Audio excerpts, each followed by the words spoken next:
The ink on the divorce papers was still wet when Diana Harper slid the cashier's check across polished mahogany. $50,000. The paper made a dry whisper against wood expensive enough to buy most people's monthly rent. She leaned back in her chair, Chanel suit winter white, and tailored so precisely it might as well have been painted on. The Cartier watch on her wrist caught afternoon light filtering through floor-to-ceiling windows. 42nd floor. Panoramic view of Manhattan turning gray under June clouds threatening rain that wouldn't come. Ethan Blake Sullivan sat perfectly still. His hands rested on his thighs, away from the table, because if he touched anything right now, the grease under his fingernails would leave marks. The Carhartt jacket he wore had seen better days, faded navy canvas with oil stains near the cuffs, the kind that never came out, no matter how many times you ran it through the wash. His work boots were clean at least. He'd scrubbed them in the parking garage before coming up, standing over a storm drain with a wire brush for 10 minutes, because showing up to your own divorce covered in motor oil felt like admitting something he wasn't ready to admit. Diana's voice cut through the silence like a blade through silk. $50,000, Ethan. That should cover first and last month's rent somewhere in Queens. Maybe Brooklyn, if you're lucky. The words landed with practiced precision. 3 years of marriage had taught her exactly where to aim. Across the room, Trevor Ashford leaned against the windowsill, scrolling through his phone with the casual arrogance of a man who'd never been told no. 29 years old, and already acting like he owned the city. The Brioni suit was midnight blue, the kind that cost 5 figures and came with a personal tailor who knew your measurements by heart. His watch was a Patek Philippe. Eaton recognized it because he'd seen Diana pick it out for Trevor's birthday last month, back when she was still pretending the marriage meant something. Trevor didn't look up from his screen. F-150 from 2003, right? My valet drives better. You should upgrade. Get something from this decade. Ethan said nothing. He'd learned over the past 6 months that silence made people uncomfortable, made them fill the space with more words than they intended. And right now, every word out of Trevor's mouth was another nail in a coffin Ethan had spent 3 years building. The lawyer, Harrison Reynolds, a sweating man in a gray suit that bunched at the shoulders, cleared his throat. Mr. Sullivan, if you could just sign on the lines I've marked. Mrs. Harper has been very generous with the settlement terms, considering the prenuptial agreement. Generous. The word hung in the air like smoke. Ethan kept his eyes on the papers, scanning the dense legal text he'd already memorized. Community property. None. Alimony. Waived. Division of assets. She keeps the penthouse on the Upper East Side, the savings account with $43,000 she'd built from her fashion company, the furniture they'd picked out together when they still shared a bed. He gets his tools, his pickup truck, and $50,000 in what the document called goodwill settlement funds. Goodwill. Like she was doing him a favor. Diana's voice softened with what might have been mistaken for kindness if you didn't know her better. You know, Ethan, I still want you to have a good start. 50,000 isn't much, but at least you can begin again. He didn't pick up the check. Didn't even look at it. I don't need it. Her eyebrows drew together, the first crack in her composure. Don't be proud. 50,000 is a lot of money for someone who... For a mechanic? I know what you were going to say.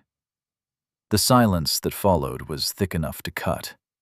Trevor finally looked up from his phone, interest piqued by the first sign of tension. He set the device down and turned to face them, arms crossed. The smile on his face was the kind that came easy to people who'd never had to work for anything. Hey, Sullivan, before you sign, there's something you should know. Diana and I are getting engaged. Officially. We're announcing it at Metropolitan Club next month. Figured you should hear it from us instead of reading it on page 6. Professional courtesy and all that. Professional courtesy from the man who'd been sleeping with his wife for 4 months while pretending to be a business partner? Ethan felt something shift in the corner of the room, a presence he'd been aware of since walking in, but hadn't acknowledged. The woman sitting there in shadows, almost invisible, watching everything with the kind of stillness that suggested she missed nothing. He looked at Diana instead. Those green eyes he'd fallen in love with 3 years ago, standing in his auto shop in Brooklyn while she waited for her Mercedes to get towed. But there was something different now, something harder, like looking at a stranger wearing a familiar face. Congratulations. Trevor's smile faltered. That's it? No scene? No begging her to reconsider? Would it change anything? The question hung in the air. Diana looked away, finding something fascinating in the rain-streaked windows. Trevor's jaw tightened. No, it wouldn't. Then there's nothing to say. Ethan turned back to the papers. His hand was steady as he signed his name on the first line. Ethan Blake Sullivan. Not the full Ethan Blake Sullivan Rothwell that appeared on his birth certificate and driver's license and the corporate filings for Sullivan Industries. Just Ethan Blake Sullivan, the mechanic, the nobody, the man who wasn't worth fighting for. He signed the second page, third, fourth. Each signature felt like letting go of something he'd been holding too tight for too long. Not the marriage, that had been dead for months, but the hope that maybe if he waited long enough, stayed quiet enough, loved her hard enough, she'd wake up one day and see him for who he really was. She wouldn't. She'd proven that. Final page. He signed his name one last time and pushed the papers back across the table. Done. Reynolds grabbed them like they might catch fire, flipping through to verify every signature was in place. This is... Yes, everything appears to be in order. I'll file these with the court tomorrow. You should receive your final decree within 30 days. 30 days until it was official. 30 days until Diana Harper was no longer his wife. No longer his problem. No longer anything to him, except a name he'd have to learn not to think about in the middle of the night. She stood up, smoothing her skirt with hands that trembled just slightly, if you knew where to look. I hope you find someone who makes you happy, Ethan. Someone who fits your lifestyle. Her voice carried that peculiar mix of pity and condescension he'd grown to recognize over the past year. The tone that said she'd already moved on to better things and was graciously wishing him well in the smaller life he'd chosen. I hope Trevor gives you everything you think you need. It wasn't quite a blessing, wasn't quite a curse, something in between, like most truths. Trevor grabbed his jacket from the back of his chair, already mentally checked out. Come on, babe. I made reservations at Per Se for 1 o'clock. The woman in the corner moved. Just a small shift, but it drew every eye in the room. She stood slowly, leaning on a walking cane with one hand. Mahogany with a brass handle, polished to a soft gleam. She was shorter than Ethan remembered, barely 5'4" in heels, but she had a presence that made the room feel smaller just by standing. Actually, before you leave, there's something we need to discuss. Her voice was quiet, but it carried. The kind of voice that came from decades of knowing people would listen. A slight tremor at the end, age, not nervousness, made her more human than the Ice Queen persona suggested. Reynolds actually took a step back, bumping into his chair. His face had gone the color of old paper. Diana frowned, looking at this stranger who'd been sitting silent in the shadows for the past hour. I'm sorry. Who are you? An observer. I was told there was a legal proceeding happening in my building. I like to keep informed about who uses my conference rooms. A pause, as if she'd surprised herself with the admission. Your building?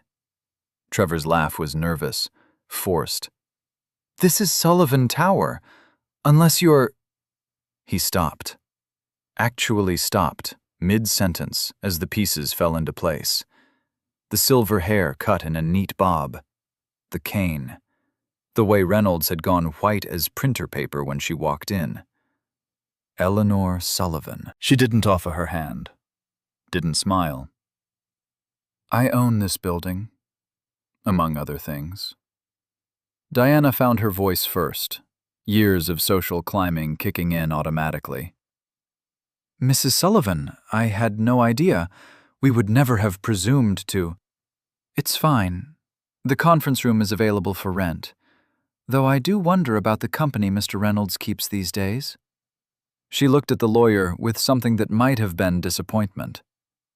We've known each other 15 years, Harrison. You could have... Well, never mind. The hesitation was genuine, making her seem less calculating and more genuinely hurt by the oversight. Mrs. Sullivan, I apologize. I didn't think... Don't apologize. Just introduce me to your clients. Reynolds looked like he wanted to disappear into the floor. This is Diana Harper and Trevor Ashford. There was a divorce proceeding. I gathered that much. Her eyes moved to Ethan. They were ice blue, sharp as January wind, and for half a second, something passed between them that looked almost like amusement. And the gentleman in the work jacket? Ethan stood up. His boots scraped against the polished floor, leaving faint marks he knew the cleaning crew would buff out by morning. Ethan Sullivan, ma'am. Sullivan. She said it slowly, tasting the name. That's interesting. I used to know a Sullivan. Good man. Worked for my late husband back in the 80s. Started in the mailroom, ended up running our entire IT division. That was my father. The room went very quiet. Even the rain outside seemed to pause, waiting. James Sullivan. Your father was James Sullivan? Eleanor smiled, and it was warm, genuine, nothing like the corporate mask most billionaires wore. I went to his funeral 5 years ago. Lovely service. You gave the eulogy. I remember. My husband cried. First time I'd seen him cry since our daughter died. Your father was a good friend to him. Diana was staring at Ethan like she'd never seen him before. Trevor had gone pale, his hand frozen halfway to his phone. I didn't know. Diana's voice came out small. You never asked. The words landed like stones in still water. She flinched. Eleanor tapped her cane against the floor once, a sound like a judge's gavel. Mr. Ashford, I understand you have a meeting scheduled with Sullivan Holdings next Monday, correct? Trevor straightened, trying to recover his composure. Yes, ma'am. We're very excited about the opportunity to... Cancelled. I'm sorry? The meeting. It's cancelled. My acquisitions team did their due diligence on your fund. The numbers they don't work. Too much leverage, not enough actual assets. We're not interested. Trevor's face went from pale to red. That's not... We have investors. You have debt. $18 million worth, according to our research. Some of it ours, actually. We bought your notes from a distressed asset fund last month. Small world. She tilted her head slightly, studying him the way a scientist might study something under a microscope. We'll be calling those notes in Monday morning. Have your lawyer ready. The silence that followed was the kind that made your ears ring. Trevor opened his mouth, closed it, opened it again like a fish drowning in air. Diana grabbed his arm. Julian, what is she talking about? What debt? He shook her off. This is insane. You can't just... There are contracts. There are clauses. Read the fine print, Mr. Ashford. We have the right to call in any loan if we determine the borrower poses an unacceptable risk. Eleanor's voice was steady, but there was something beneath it now. Not quite anger. Protective instinct, maybe. You pose an unacceptable risk. This is because of him, isn't it? Trevor pointed at Ethan, voice climbing toward panic. Because his daddy worked for your husband. This is nepotism. This is business. Eleanor's voice dropped, colder now. And if you're going to throw around accusations, you should make sure you're not standing in a room that records everything for liability purposes. Trevor's eyes went to the ceiling, searching for cameras. Found them. 2 small domes in opposite corners, red lights blinking. I think we're done here. Eleanor turned to Ethan. Walk your mother to her car? It wasn't really a question. Ethan grabbed his jacket from the back of the chair, ignoring Diana's stare, ignoring Trevor's barely contained rage. He followed Eleanor to the door. Behind them, Diana found her voice. Ethan, wait. He stopped, didn't turn around. That 50,000. You should take it. You'll need it. He left it on the table, walked out without looking back. The elevator ride down was silent, except for the mechanical hum of cables and pulleys. Eleanor watched the floor numbers tick down, 42, 41, 40, while Ethan stood with his hands in his pockets, trying to process what had just happened. You didn't have to do that. Do what? Cancel Trevor's meeting? Call in his loans? Cost him his entire business? Eleanor glanced at him, and for a moment she looked tired. Old, even. Besides, you think I'd let that boy walk away thinking he won after what he did to my son? I'm fine. The lie felt transparent, even as he said it. You're heartbroken. There's a difference. The elevator opened into the parking garage. A black Cadillac Escalade was waiting, engine running, driver standing at attention. James Beaumont, 55, former Secret Service, moved to open the door with practiced efficiency. Eleanor paused before getting in. 3 weeks until their engagement party. That gives us time to prepare. Prepare what? His mother's smile was sharp as a knife, but her eyes were softer. Justice, darling. The kind that comes with receipts. And maybe closure for both of you. She got into the car. The door closed with a heavy thunk, bulletproof glass and reinforced steel between her and the world. Ethan watched the Escalade pull out of the garage, merge into traffic, disappear into the gray maze of the city. His chest felt tight. Not anger. Something closer to grief for a future that had never been real in the first place.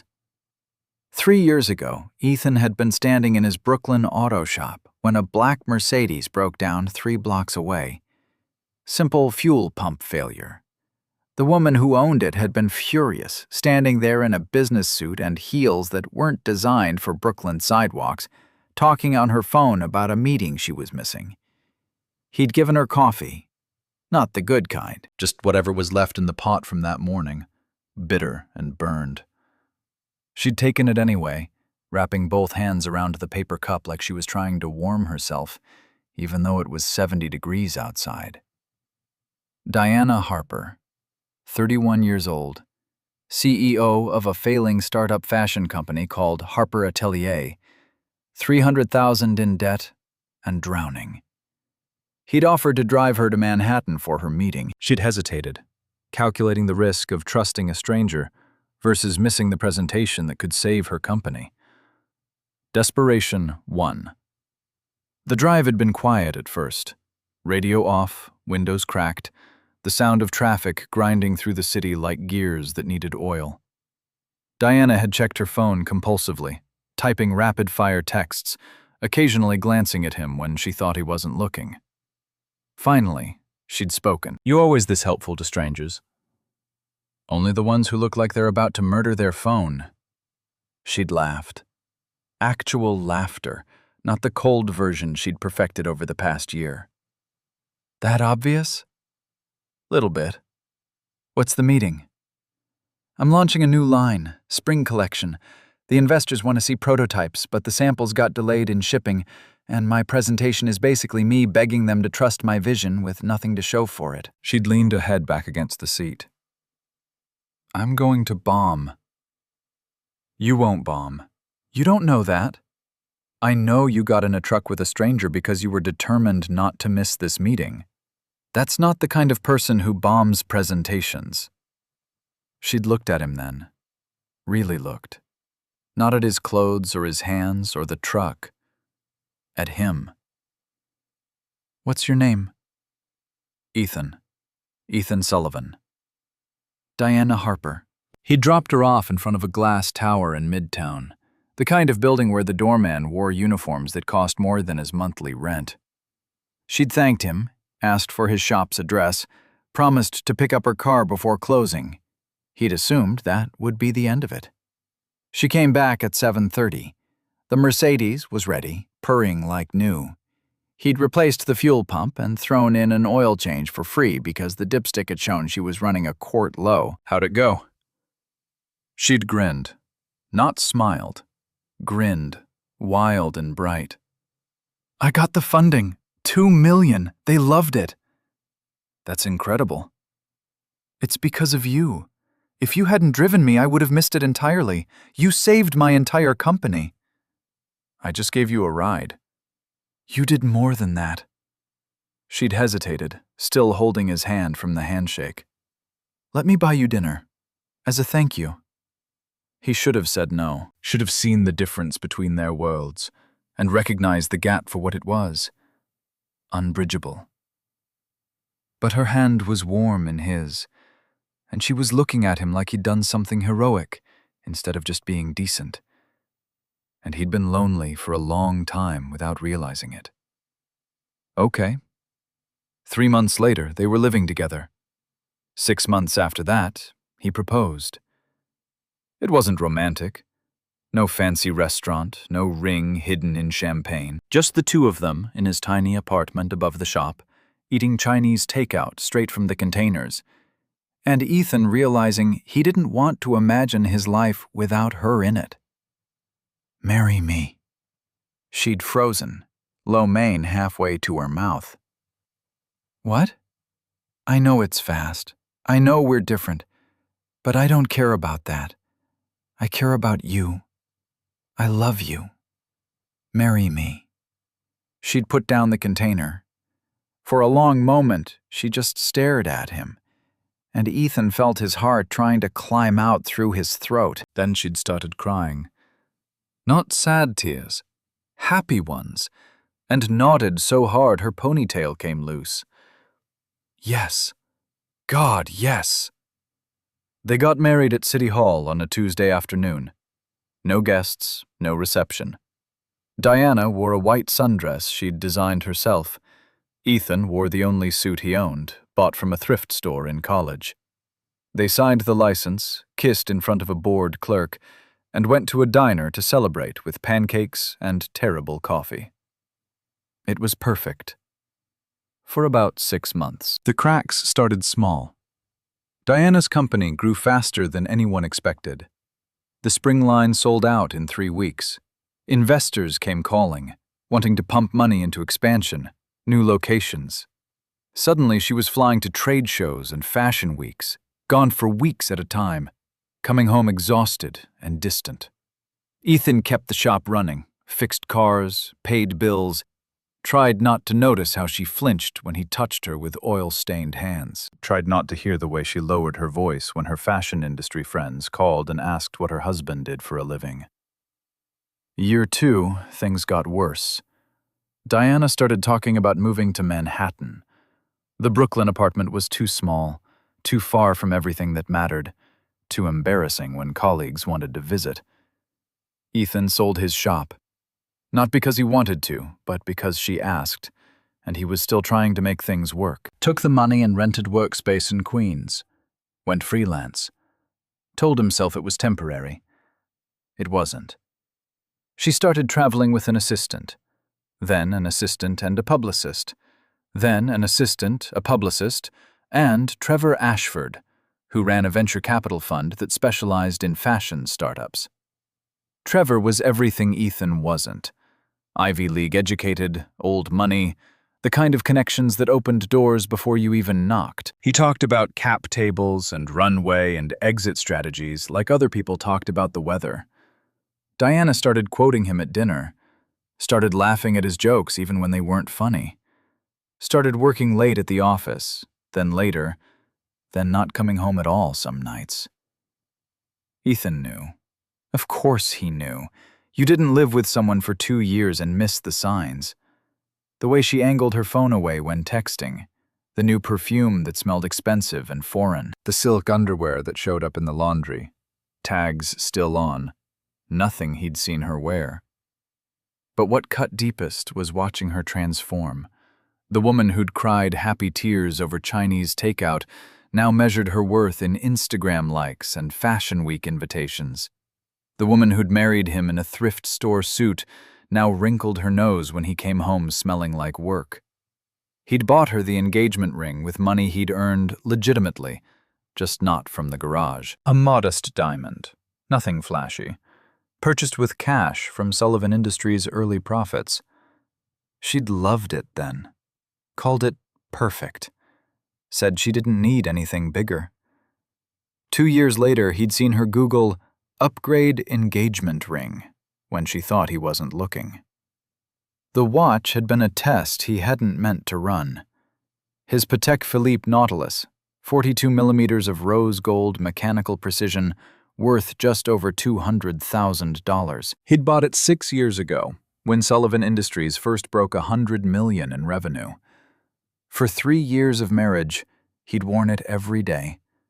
Hidden under work jacket sleeves, yes, but visible at home, while cooking dinner, watching movies, getting dressed in the morning. Diana had noticed it exactly once. "That's a nice watch. Was it your father's?" she'd asked it casually, already moving on to the next topic. He'd hesitated, standing at the crossroads between truth and test. "Yeah, inheritance." She'd nodded, satisfied, never looking closely enough to see the modern movement through the exhibition caseback. Never wondering why a mailroom to IT manager would own a Patek Philippe. Never curious enough about her husband to question the details that didn't quite fit. That moment had crystallized everything. She saw what she expected to see: a mechanic with a dead father's old watch. Reality couldn't penetrate assumption. He'd kept wearing it after that, a private reminder that love based on incomplete information wasn't really love at all. He confronted her on a Sunday morning in March. She'd just gotten home from a business trip to Boston, still wearing yesterday's makeup, her suitcase unpacked in the hallway. "Are you sleeping with him?" She'd frozen, hand on the refrigerator door. For a second he thought she might lie. Then her shoulders slumped, and she closed the door without taking anything out. "Yes." The word hit like a fist. Not because it was a surprise, but because hearing it out loud made it real in a way it hadn't been before. How long? Does it matter? How long, Diana? She turned to face him. No tears, no apologies, just this flat, tired look that said she'd already checked out of the marriage and was just waiting for him to catch up. 4 months. 4 months. While she was kissing him goodbye at the airport. While she was asking him to fix things around the apartment. While she was still signing Christmas cards from the Sullivans. "I want a divorce." She'd nodded like she'd been expecting it. "Okay. That's it? Just okay? What do you want me to say, Ethan?" Her voice cracked, the first real emotion he'd seen. "That I'm sorry? I am. I'm sorry I married you thinking I could make it work. I'm sorry I let it go on this long when we both knew it was over. I didn't know it was over. That's because you're content with mediocrity." The words came out sharp, cutting. "You're happy fixing cars and living small and never wanting more. And that's fine for you, but I can't do it anymore. I can't be the wife of a mechanic who smells like motor oil and doesn't understand why I need more than this. There it was, the truth she'd been dancing around for 2 years. He wasn't enough, would never be enough, because she was measuring him by money and status and all the things he'd deliberately chosen not to chase, or at least chosen to hide. So that's it. You're leaving me for Trevor. I'm leaving you for me. Trevor just happens to be there, standing there in their apartment, his apartment, technically, though she didn't know he owned the entire building. Ethan had felt something break that had nothing to do with love and everything to do with faith in human nature. He'd tested her, spent 3 years playing a role to see if she'd love him without the money. She'd failed so completely. She was leaving him for someone she thought was richer. The irony would have been funny if it didn't hurt so much. Now Ethan sat in his F-150 in the parking garage of Sullivan Tower, hands on the wheel, staring at nothing. His phone buzzed. Text from his mother. "Dinner tonight. We should discuss Metropolitan Club arrangements." He typed back. 7 works. "Perfect. Wear something nice. We're celebrating." Celebrating like they'd won something. Maybe they had. Maybe this was what winning looked like when you played the long game. Watching your ex-wife realize too late what she'd thrown away. Watching her new boyfriend's empire crumble. Walking out with your dignity intact and your secrets still buried. Or maybe it was just the start. But beneath the satisfaction was something else. Something that felt uncomfortably like regret. Not for hiding his wealth. Elizabeth's death had taught him that lesson too well. But for the deception itself. For building a marriage on the foundation of a test his wife didn't know she was taking. Eleanor had been right earlier, even if she'd been too kind to say it directly. You can't blame someone for failing an exam they didn't know they were taking. Ethan started the engine. It caught on the first try, purring smooth. He pulled out of visitor parking, but instead of heading to Brooklyn, he drove deeper into the garage, down 2 levels to the private section. Restricted access. His keycard opened the gate. The F-150 looked out of place next to the Bentley Continental GT, the Range Rover, the Porsche 911 Turbo. But he kept it anyway. A reminder of who he'd been pretending to be. Or maybe who he partly was. The lines had blurred over 3 years. He took the private elevator, pressed the button marked Penthouse 58, private access only. The doors opened onto a reception area that could have been featured in Architectural Digest. 6,000 square feet of office space. Floor-to-ceiling windows offering a 360 view of Manhattan. Original Rothko paintings on the walls, worth more than most people earned in a lifetime. Charlotte Worthington looked up from her desk. 52, impeccably dressed, silver hair in a neat bun. She'd been his father's assistant at IBM 20 years ago, had cried at the funeral, and agreed to help Ethan navigate corporate law when Sullivan Industries got too big to run from a Brooklyn garage. "Good afternoon, Mr. Sullivan. Board meeting in 15 minutes. Ethan nodded, walked past her into his private office, took off the Carhartt jacket and hung it in the closet next to $10,000 worth of suits. Tom Ford, Armani, Brioni. The clothes he wore when he was being himself instead of the character he'd played for Diana. He changed. Work boots for Berluti Oxfords, stained jeans for tailored charcoal slacks, oil-marked t-shirt for a crisp white dress shirt and navy vest. The man who looked back from the mirror wasn't a mechanic, was the founder and CEO of Sullivan Industries, a company he'd started at 17 with code written in his bedroom, a business now worth $5.2 billion, with 15,000 clients across North America and contracts with every major automotive manufacturer. Diana Harper had just divorced a man worth $520 million. She didn't know. Yet. And standing there, looking at his reflection, Ethan had to confront an uncomfortable truth. Part of him had wanted her to fail the test, had wanted justification for the walls he'd built after Elizabeth died, had wanted proof that hiding was the only way to protect himself. Diana had given him that proof, but the victory felt hollow. He straightened his tie and headed to the boardroom, carrying the weight of choices he couldn't unmake and a future he wasn't sure he wanted anymore. The boardroom occupied the entire northern corner of Sullivan Tower's 58th floor. Nathaniel Bradford sat at Ethan's right, silver-haired and precise, reviewing quarterly projections on his tablet with the kind of focus that came from 30 years navigating corporate finance. His suit was Brooks Brothers conservative, his tie MIT crimson, his reputation for finding profit in chaos unmatched in the automotive software sector. Margaret Sterling commanded the opposite end of the table. 51, sharp-featured, with reading glasses that spent more time as a prop than actual eyewear.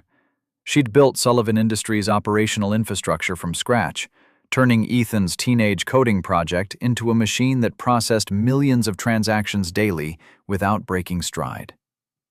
12 executives filled the remaining seats: legal, marketing, product development, HR, each one vetted through years of growth, each one believing they worked for a reclusive CEO who valued results over relationship building. None of them knew he spent 3 days a week in coveralls fixing transmissions in Brooklyn. Nathaniel cleared his throat. Second quarter revenue hit $380 million, 24% year-over-year growth. Profit margin holding at 31% despite expansion costs. Margaret didn't wait for questions. Midwest rollout complete. Chicago headquarters opens July 1st. We've signed leases in Detroit, Cleveland, and Indianapolis, targeting 300 new dealerships by October.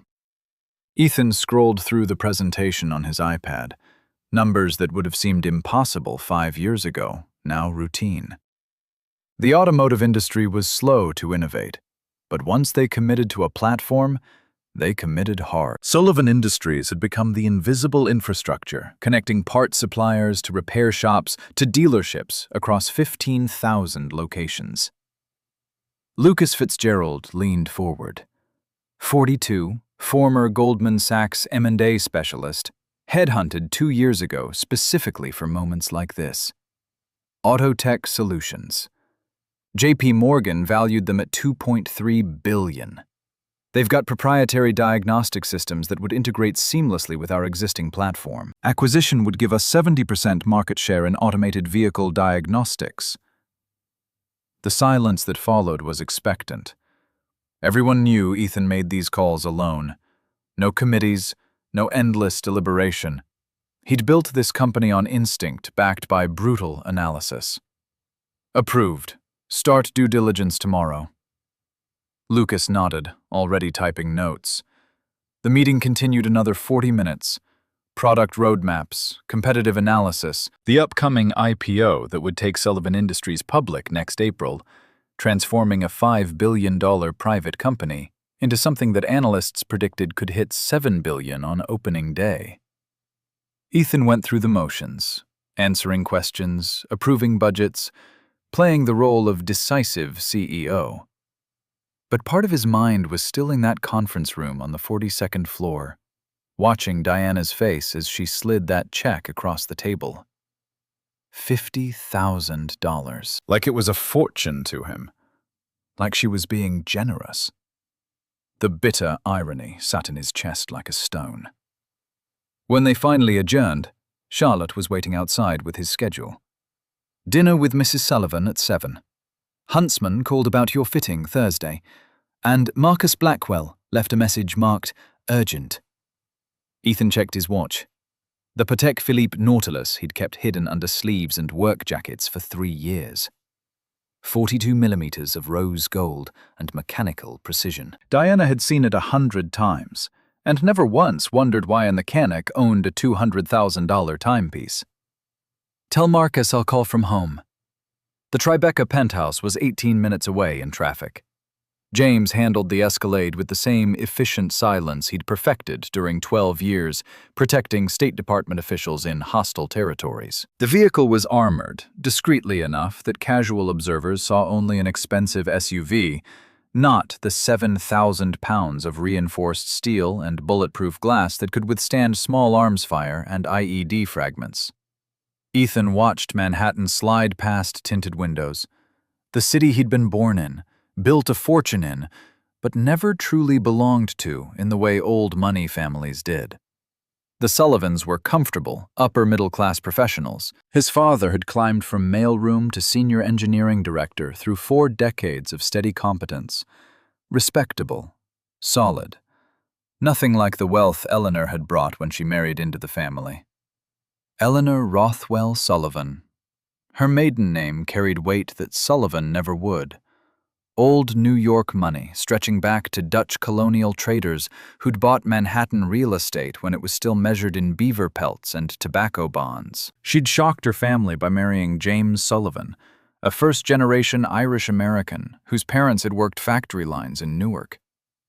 The marriage had lasted 40 years until a heart attack took James at 63. Eleanor had grieved privately, then rolled her considerable inheritance into expanding the family holdings. Real estate, private equity, the kind of diversified wealth that survived market crashes and recessions because it was built on tangible assets rather than speculation. She'd watched Ethan build Sullivan Industries with quiet pride, never interfering, always available when he needed counsel.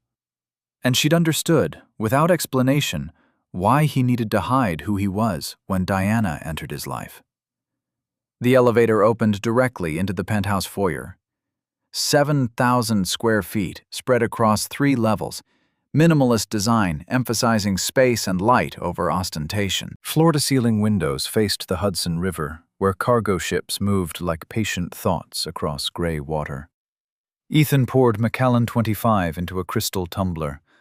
The whiskey cost $3,500 a bottle and tasted like smoke and regret, and the kind of luxury that stopped meaning anything after you could afford it without thinking. His phone showed 3 missed calls, all from Eleanor. He hit redial. "Done?" Her voice carried satisfaction that made him smile, despite everything. 30 days until it's final. And regrets? The question hung there, heavier than it should have been.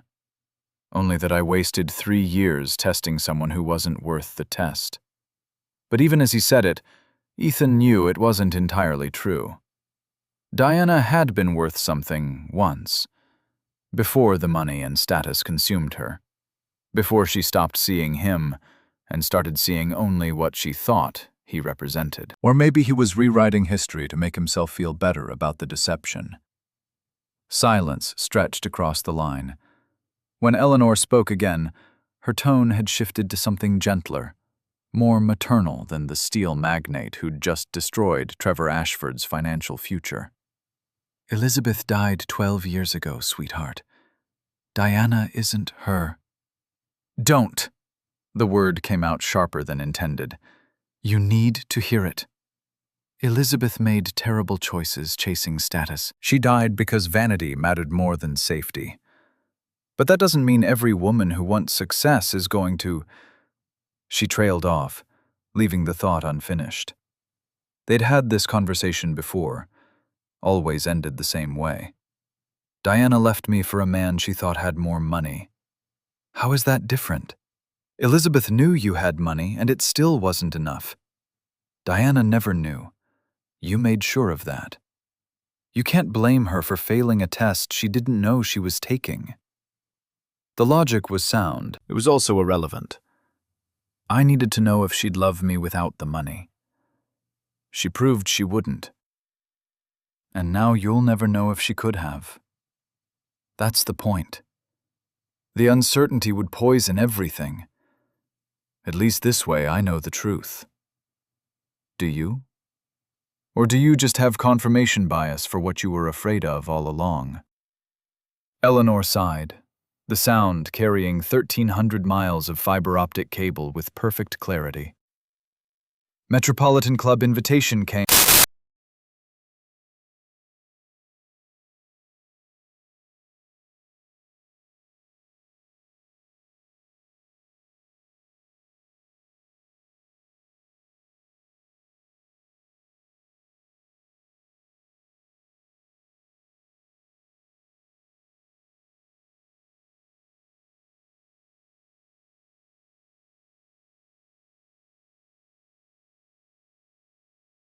Somewhere across town, Diana was probably celebrating her freedom with Trevor, planning their future, imagining a life built on what she thought was solid ground.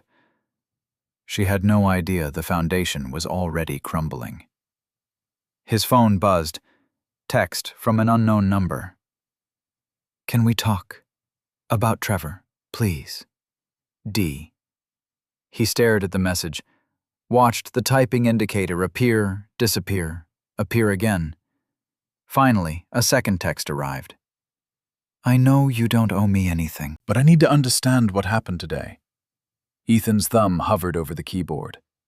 Part of him wanted to respond, to explain, to defend himself against the accusations she didn't even know to make yet. But what would he say? That he'd been lying for 3 years? That the man she'd dismissed as not enough was actually worth more than she'd ever imagined? That her new fiancé was a fraud, drowning in debt? None of it would matter. She'd already made her choice. He deleted both messages without responding. Opened Instagram instead, a platform he rarely used, but had created specifically to observe Diana's carefully curated life. Her latest post was from 2 hours ago. A photo of her and Trevor on some rooftop bar, golden hour light making everything look warm and possible. Her caption read simply, "New chapter. Grateful." The champagne emoji and sparkle emoji felt like punctuation marks on their marriage's obituary. The comments were predictable. Friends congratulating her. Industry contacts offering professional well wishes. A few skeptical voices asking when she'd gotten divorced.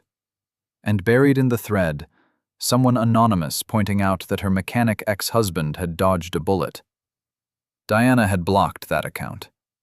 Ethan set the phone down and picked up the whiskey instead. Drank it faster than the 25-year aging deserved. Felt the burn and welcomed it as something real in a day that had felt increasingly surreal. His phone rang. Marcus Blackwell, head of security.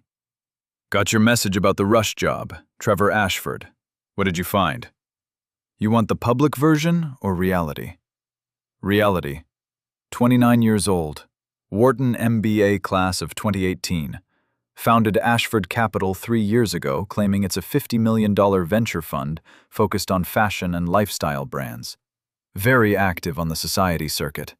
Porsche 911, penthouse in Midtown, all the visible markers of success. And the truth? Marcus's voice took on the clinical tone of someone reporting facts without judgment. Fund size is actually 9 million, not 50. He's been inflating numbers to attract investors and portfolio companies.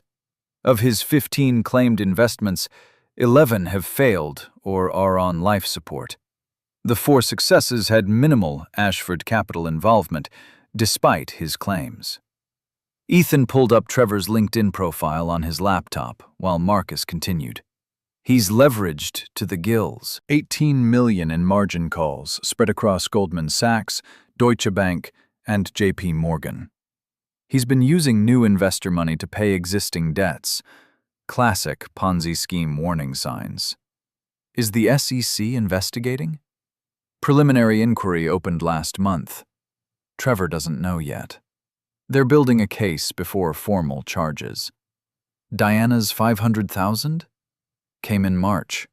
He spent $420,000 paying down personal debts. The rest went into a portfolio company that filed for bankruptcy 2 weeks ago. So Diana's investment is gone. Completely. Ethan thought about the woman he'd married. Ambitious, driven, willing to risk everything on her vision for Harper Atelier. She'd bet $500,000 on Trevor's promises and lost it all to a con artist with a good suit and better connections. The irony was almost poetic. She'd left Ethan for being too poor, while betting her company's future on a fraud who'd already spent her money. Can we buy his debt? Marcus was quiet for 3 seconds. You want to own 18 million in Trevor Ashford's margin calls. I want the option. Acquire it through a shell company, quietly. Don't let him know who's buying until I decide whether to use it. That's aggressive. That's insurance. Ethan heard the defensiveness in his own voice and hated it. If he's planning to marry Diana for access to what he thinks is her money, I want leverage to stop it. If he's genuinely reformed and the engagement is real, we do nothing. But you don't think it's real. I think Trevor Ashford is drowning and reaching for anything that floats. Diana is his next mark. There was a pause. When Marcus spoke again, his tone had shifted to something almost gentle. You still care about her? It wasn't a question. I care about not watching someone make the same mistake twice. Even if that someone hurt you? Especially then. Ethan closed his eyes. Besides, Trevor publicly humiliated me in that conference room. Called my truck trash. Mocked my job. Announced his engagement like he was rubbing my face in it. I'm allowed to return the favor. With extreme prejudice, apparently. Marcus's dry humor broke through. I'll have papers drawn up by Monday. This will cost you about $19 million total, after fees and interest rate adjustments. Ethan didn't hesitate. Do it. One more thing. Eleanor Wright called my office asking if you're the Ethan Sullivan from Sullivan Industries.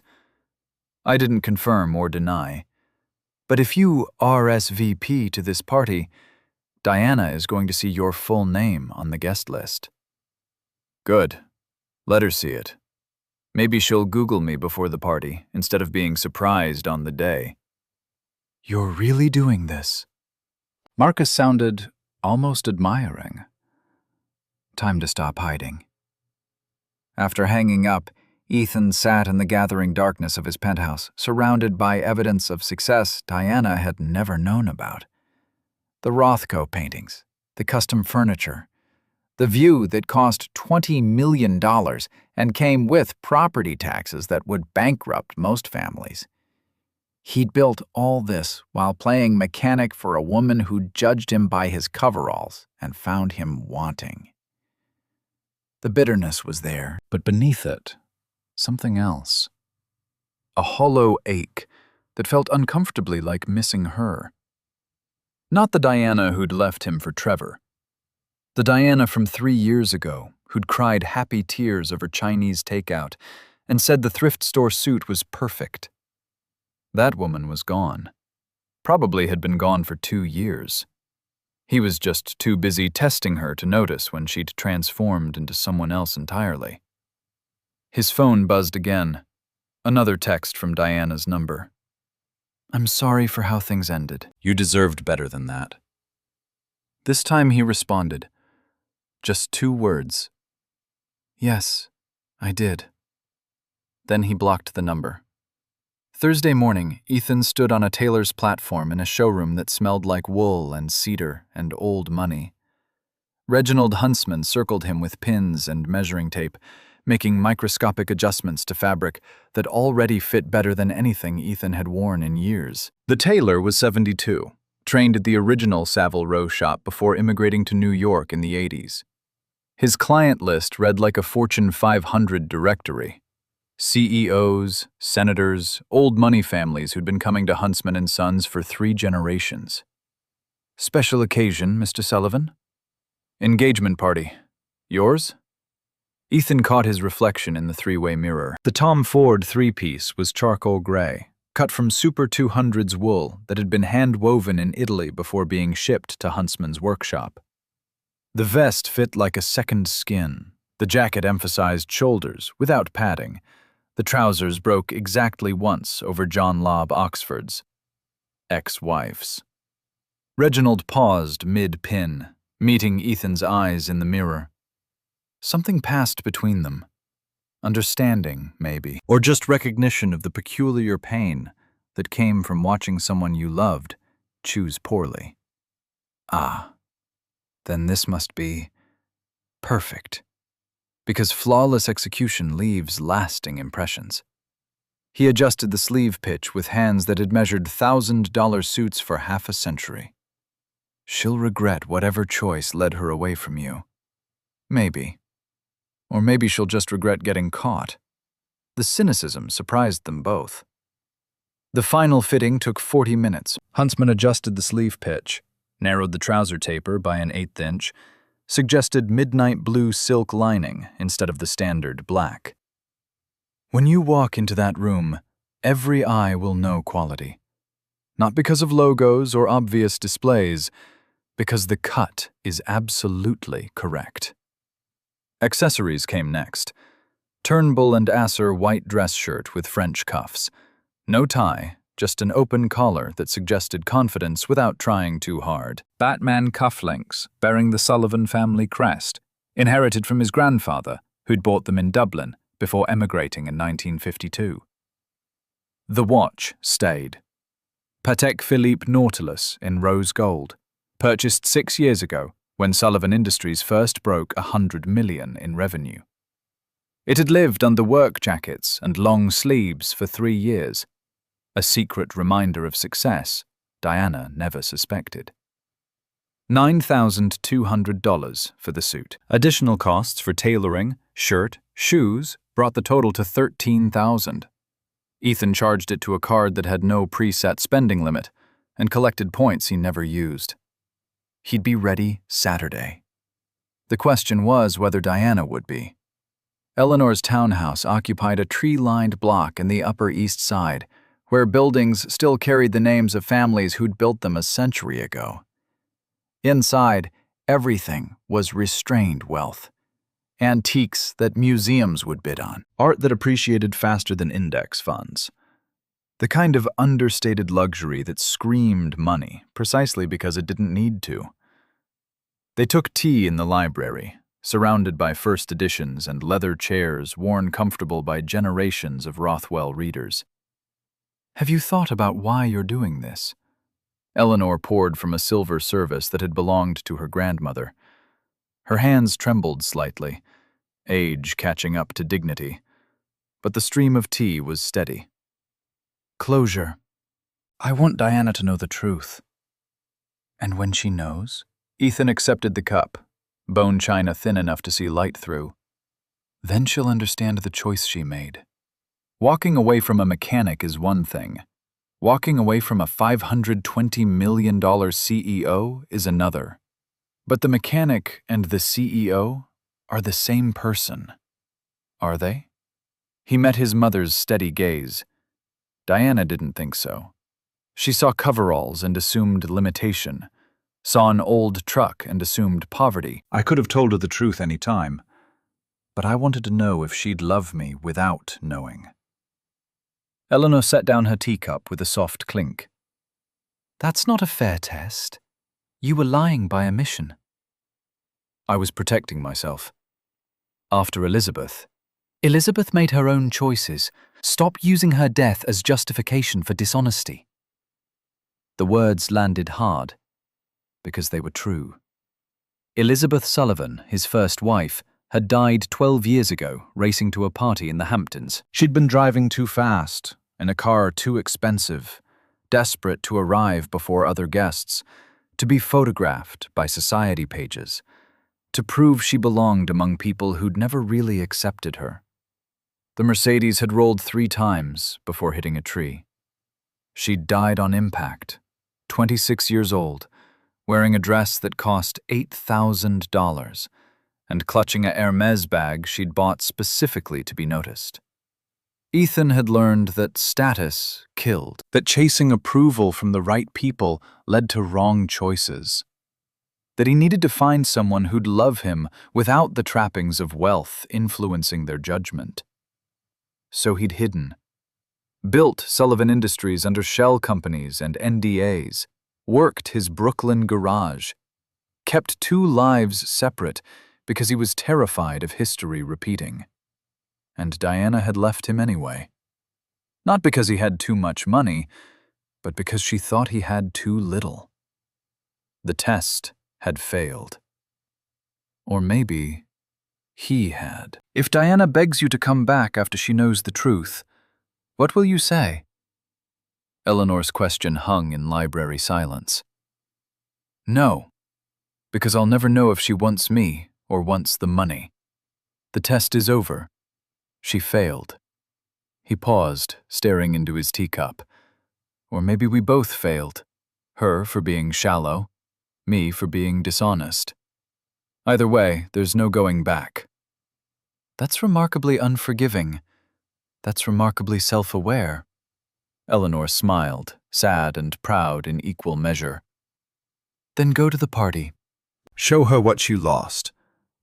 But Ethan, afterward, you need to let this go. The anger, the bitterness, the need to prove something. It's eating you alive.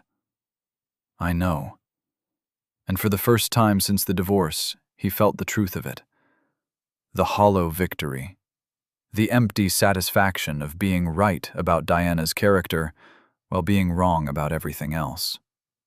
Diana stood in the fitting room at Kleinfeld's, drowning in $18,000 worth of Marchesa silk.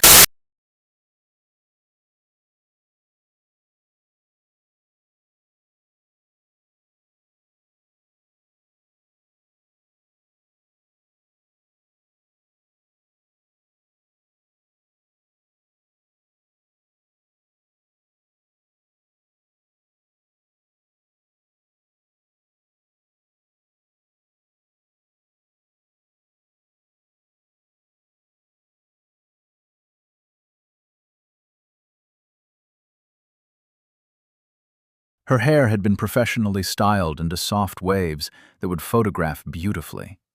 Makeup tested 3 different ways before settling on the current natural glam hybrid. She looked like someone who belonged at Metropolitan Club celebrations, like someone who'd made it. So why did she feel like a fraud? Trevor's good for you. Really good. Veronica adjusted the hem unnecessarily. He gets your ambition, supports your vision. That mechanic ex-husband, he was nice, but not enough. I know. Diana had been saying it for months. Ethan wasn't enough. Didn't dream big enough, want enough, push enough. Trevor understood drive in ways Ethan never could.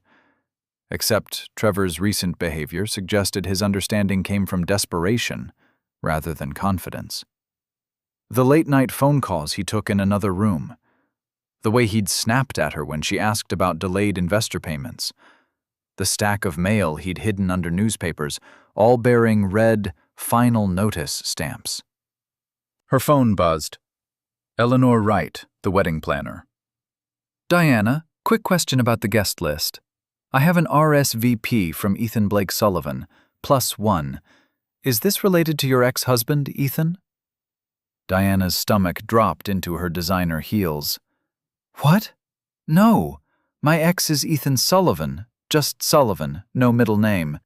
Must be a coincidence. Eleanor Wright's response took 30 seconds that felt like hours. Probably right, though Ethan Blake Sullivan is the CEO of Sullivan Industries, big automotive software company. Interesting coincidence with the names. Diana's fingers trembled as she typed back. I'm sure it's nothing. Please, add him to the list. She lowered the phone, pulse hammering against her ribs. Ethan Blake Sullivan, CEO. It couldn't be the same person. Her Ethan was a mechanic, worked with his hands, came home smelling like motor oil, drove a truck from 2003 that barely started in winter. But the Sullivan Tower connection from the divorce proceeding, and Eleanor Sullivan appearing like some avenging ghost. And the way Ethan had looked at that $50,000 check like it was Monopoly money. No, she was being paranoid. Probably some distant cousin or something, common enough surname that overlaps happened. The watch. The thought hit her like cold water. That watch he'd worn every day. She'd asked about it once, early in the marriage. Nice watch. Was it your father's? Yeah, inheritance. He'd said it so casually she'd never questioned it. But now, standing in $18,000 of silk she couldn't really afford, Diana pulled out her phone and Googled Patek Philippe rose gold men's watch. The search results loaded. Her vision blurred at the edges. Patek Philippe Nautilus. rose gold, 42 millimeters. Retail price, $208,000. Her legs went weak. Veronica caught her arm. Diana, you just went completely white. What's wrong? Nothing, just wedding stress. She forced a smile and turned back to the mirror, trying to recapture the excitement from 5 minutes ago. The dress still fit perfectly. She still looked incredible. Trevor still represented the future she'd been chasing. Everything was fine. In her purse, her phone buzzed again. A Google Calendar reminder. Metropolitan Club engagement party. 9 days. Diana took a breath and told herself the flutter in her chest was excitement, not dread. But her hands wouldn't stop shaking, and the Marchesa gown suddenly felt less like armor and more like a costume she was wearing to a performance she wasn't sure she could pull off. Somewhere across town, Ethan was probably at his garage, fixing cars, living the simple life she'd decided wasn't enough. Except, maybe it had been enough all along. Maybe she was the one who'd been too blind to see it. Diana shook her head, dismissing the thought. She'd made her choice. Trevor was her future. Diana was her past. The coincidence of names meant nothing. But that night, alone in her penthouse while Trevor took another mysterious phone call in the other room, Diana Googled Ethan Blake Sullivan, Sullivan Industries, and watched her entire world begin to crack. Saturday evening arrived with the kind of June humidity that made Manhattan feel like it was wrapped in wet velvet. The Metropolitan Club stood on Fifth Avenue, like a monument to the era when robber barons needed somewhere exclusive to drink scotch and discuss monopolies. Inside, 200 guests filled the ballroom with the specific energy that came from people who measured their worth in connections rather than cash. Diana descended the grand staircase in her Marchesa gown, one hand trailing the mahogany banister, the other holding her skirt to prevent tripping. The crystals sewn into the silk caught light from baccarat chandeliers and threw it back in fractal patterns. She'd rehearsed this entrance 3 times in her apartment, practicing the exact angle of her chin, the precise speed of descent that suggested grace without effort. Below her, guests turned to watch. Fashion editors she'd courted for years, investors who'd funded Harper Atelier's expansion, society photographers positioned to capture every moment the publications that would run next week. This was her validation. Proof she'd climbed from a middle-class Columbus childhood to Manhattan's upper echelons through talent and determination and unwillingness to settle for less than she deserved. Trevor waited at the base of the stairs in his Brioni tuxedo, champagne flute in hand, smile fixed in place. He'd been drinking since they arrived 40 minutes ago, not enough to slur or stumble, but enough that his eyes had that bright, desperate quality of someone using alcohol to mask panic. "You're stunning." He took her hand as she reached the last step, lifted it to his lips in a gesture that felt performative rather than genuine. The photographers loved it. Cameras clicked like mechanical insects, feeding on moments they'd transform into narrative. "Thank you for being here." Diana projected the line to the nearest guests, pitching it for the crowd rather than Trevor. She'd learned early in building her brand that everything was performance. Every word calculated, every gesture considered. Authenticity was what you manufactured when genuine feeling failed to serve your goals. The string quartet shifted from Vivaldi to something modern, a Spotify playlist reimagined for classical instruments. Waiters circulated with Cristal at $600 per bottle. The catering bill alone was $37,000, charged to Trevor's American Express, which Diana had stopped questioning after he'd snapped at her for the 3rd time about micromanaging his finances. She worked the room with practiced efficiency, air-kissing editors, complimenting investors' spouses, laughing at jokes that weren't funny because the people telling them controlled access to opportunities she needed.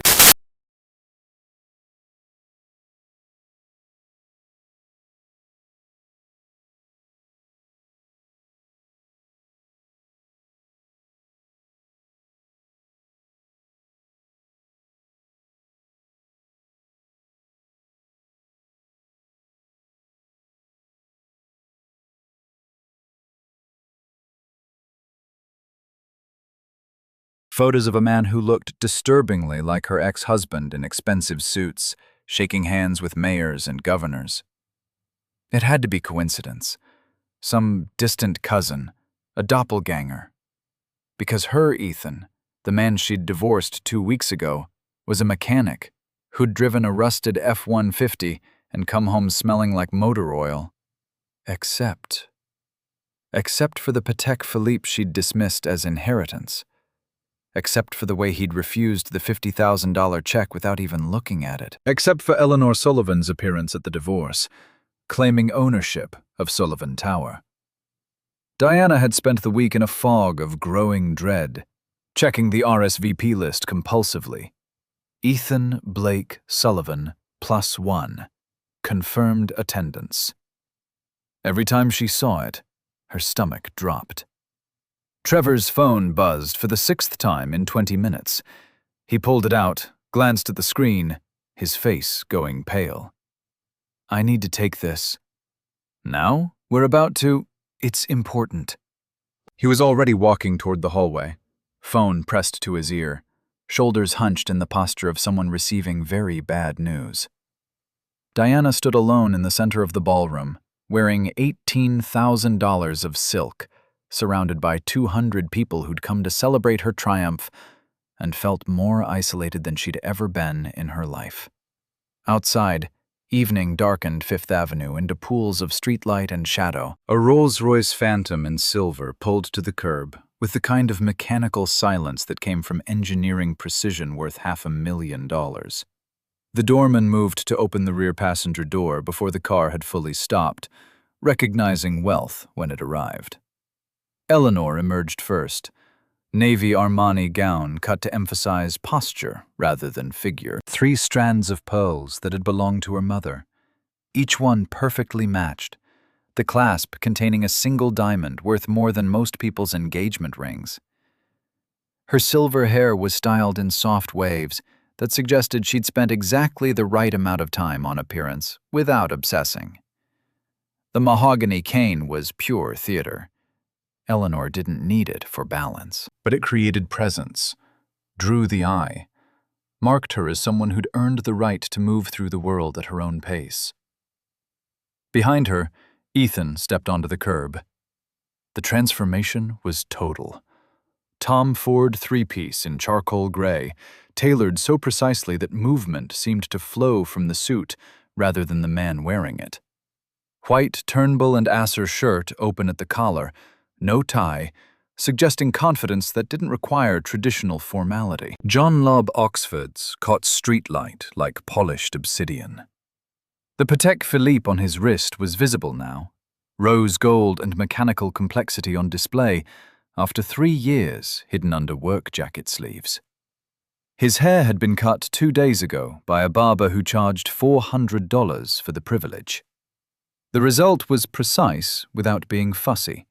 Professional without being corporate. He looked like what he was, a man in his early 30s who'd built something valuable and knew exactly how much it was worth. But beneath the expensive clothes and confident bearing, Ethan's chest felt tight, anxiety he couldn't quite name. This wasn't just about showing Diana the truth. It was about stepping out of the shadows he'd been hiding in for 15 years. About claiming an identity he'd kept secret because secrecy felt safer than vulnerability. The doorman's professional mask slipped for half a second. "Good evening, sir. Welcome to Metropolitan Club." Eleanor led the way inside, her cane tapping against marble with the measured rhythm of someone who'd attended 1,000 events like this and found most of them tedious. Ethan followed 2 steps behind, hands relaxed at his sides, breathing even despite the adrenaline singing through his veins. 15 years of hiding. 3 years of marriage built on deception he'd convinced himself was protection. 12 years since Elizabeth's death taught him that status could kill, and love based on wealth was no love at all. Tonight, he stopped pretending. The foyer was smaller than he remembered, though he'd only been here once before. sneaking in during a public tour to see where old money went to feel exclusive. Eleanor Wright stood at a reception desk, checking names against tablets, her assistant beside her, managing the flow of guests into the ballroom beyond. She looked up as they approached, her professional smile already in place. "Name, please?" "Sullivan. Eleanor and Ethan." Eleanor Wright's finger scrolled down the list, stopped, then scrolled back up, as if confirming what she'd read. "Ah, yes, Ethan Blake Sullivan and guest. Welcome." Her eyes moved from the tablet to Ethan's face, recognition dawning in stages. She'd Googled the name after Diana dismissed it as coincidence, had seen Forbes profiles, Bloomberg interviews, the corporate headshots that showed this exact face in business casual rather than formal wear. Her assistant was already typing into her phone under the desk. Google search. Confirmation of what the wedding planner suspected. Eleanor Wright's voice stayed professionally neutral, but her eyes were wide. "The ballroom is straight ahead. Cocktails are being served. Dinner begins at 8:30. They moved past her into the corridor leading to the main event. Behind them, Eleanor Wright was already texting someone, probably one of the photographers. This was news.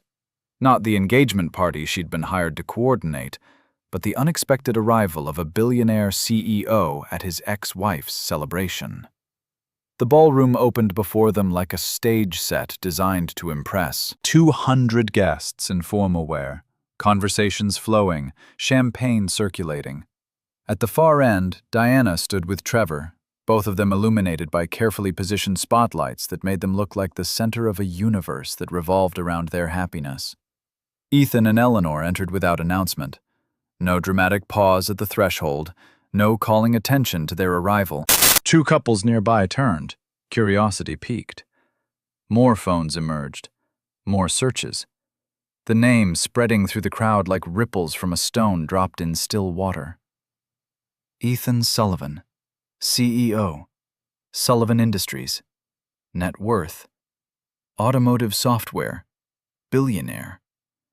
Diana was mid-conversation with the fashion editor when she felt the energy in the room shift. That subtle change in atmosphere when something unexpected intrudes on careful planning. She turned, scanning the crowd for the source of disruption, and her eyes found Ethan. Time didn't slow. If anything, it accelerated, her mind processing information faster than her emotions could keep up. The suit that probably cost more than her monthly rent, the confidence in his posture she'd never seen when he wore coveralls.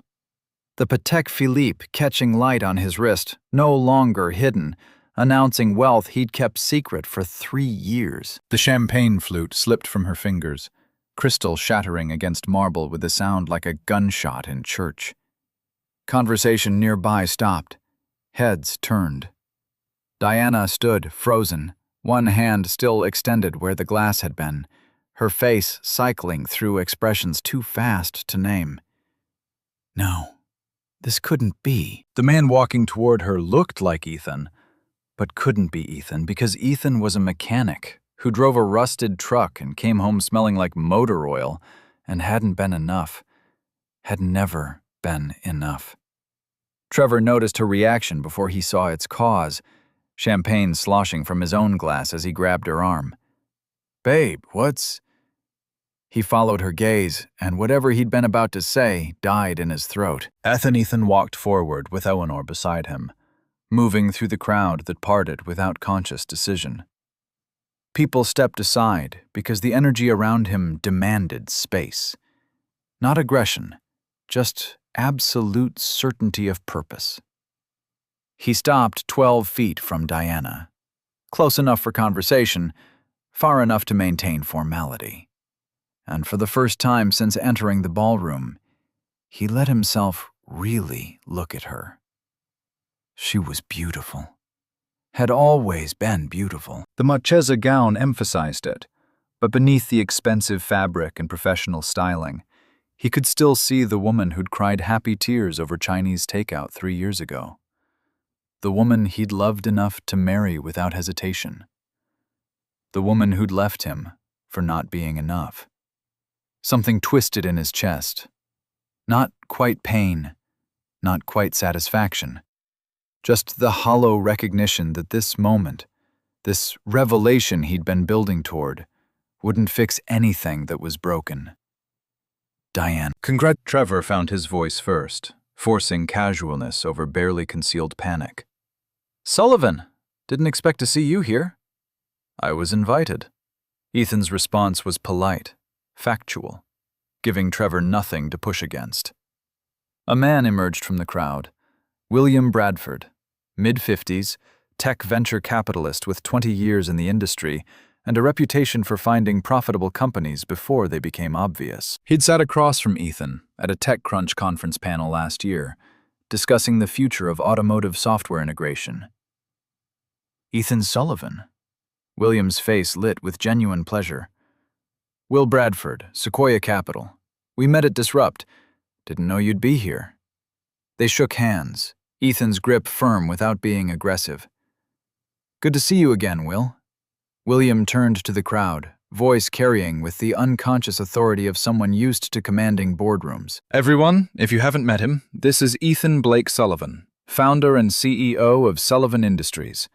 Company's going public next April at what Goldman projects will be a $7 billion valuation.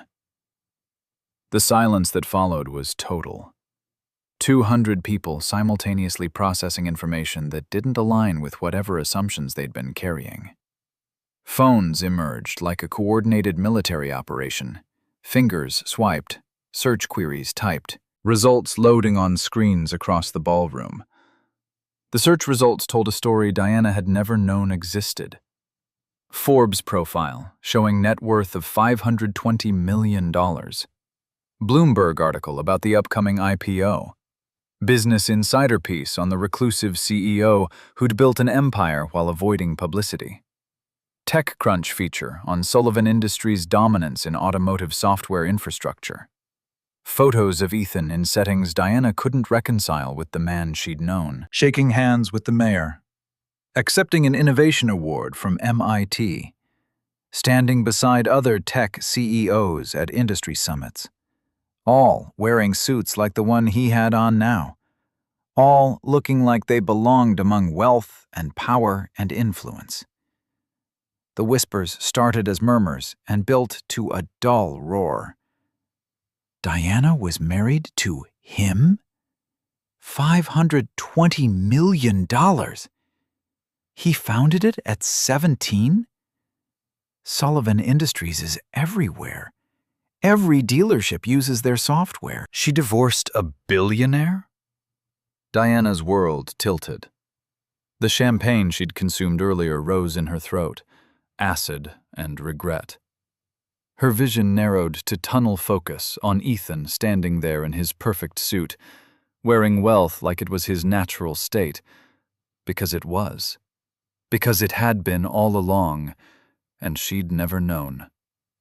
3 years married, 3 years sharing a bed, 3 years of her looking at coveralls and seeing limitation, while he'd been building an empire worth billions. Veronica appeared at her elbow, gripping her arm hard enough to bruise. Diana. Diana? That's your ex-husband? The words came from far away, muffled like speaking underwater. Yes. You were married to Ethan Sullivan? The Ethan Sullivan? I didn't know. He never told me. Her voice sounded broken even to her own ears. How could Eleanor Sullivan moved forward, her cane marking each step with deliberate precision. She stopped in front of Diana, ice-blue eyes assessing with the kind of calculation that came from 70 years navigating complex social hierarchies. But when she spoke, there was something almost gentle beneath the steel. Miss Harper, I'm Eleanor Sullivan, Ethan's mother. Diana's mouth worked soundlessly. I had no idea, obviously. Eleanor's tone could have frozen water in July, but her eyes held something that might have been pity. Had you known my son owns the building you live in? The company valued at $5 billion, and personal fortune of $520 million? Well, you perhaps wouldn't have chosen as you did. A pause, and then softer. But then again, maybe that's exactly why he didn't tell you. The crowd pressed closer, everyone straining to hear. This was better than entertainment. This was live theater featuring someone they knew, humiliation served with champagne and canapes. Trevor stepped forward, color rising in his face, desperation making him aggressive. Now wait a minute. I don't know who you think you are. Eleanor cut him off with a look that had silenced boardrooms full of men who thought volume equaled authority. I know exactly who you are, Trevor James Ashford. Wharton MBA, class of 2018. Founder of Ashford Capital, which you claim is a $50 million fund. She paused, and her voice dropped slightly. Not quite a tremor, but something human, breaking through the aristocratic facade. In reality, you manage $9 million in assets while carrying $18 million in debt. JP Morgan, Deutsche Bank, Goldman Sachs, all waiting for margin calls you can't cover. The crowd noise escalated. Phones recording now, capturing every word. Trevor's hand shook as he pointed at Eleanor. You bought information. This is public records, Mr. Ashford. Eleanor's voice was steady, but there was steel underneath. You've been using new investor money to pay existing obligations. The SEC opened a preliminary inquiry last month. I imagine you didn't know that part. Trevor's face went from red to ash gray. Diana turned to him, horror and realization crashing together. You owe $18 million? Her voice cut through the crowd noise. Babe, I can explain. You said you had $50 million. She was shouting now, past caring that 200 people were watching. I do, technically, on paper. Ethan stepped closer, and when he spoke, his voice carried a weight that made people lean in to hear. Technically, you have $9 million in managed assets. You've spent most of Diana's $500,000 investment paying personal debts. $420,000 went to margin calls. The rest funded a portfolio company that filed bankruptcy 2 weeks ago. He paused, and for the first time there was emotion in his voice. Not quite anger. Something closer to disappointed sadness. Diana invested in you because she thought you represented success. Turns out we were both fooled by appearances. She just picked the wrong disguise to believe in. Diana's legs gave out. Someone caught her, eased her into a chair that materialized from somewhere. Her breathing came in short gasps. The Marchesa gown suddenly too tight. The room too hot. Reality too sharp against the fantasy she'd been constructing. Trevor looked around wildly, seeing nothing but judgment and phones capturing his destruction. This is all of you.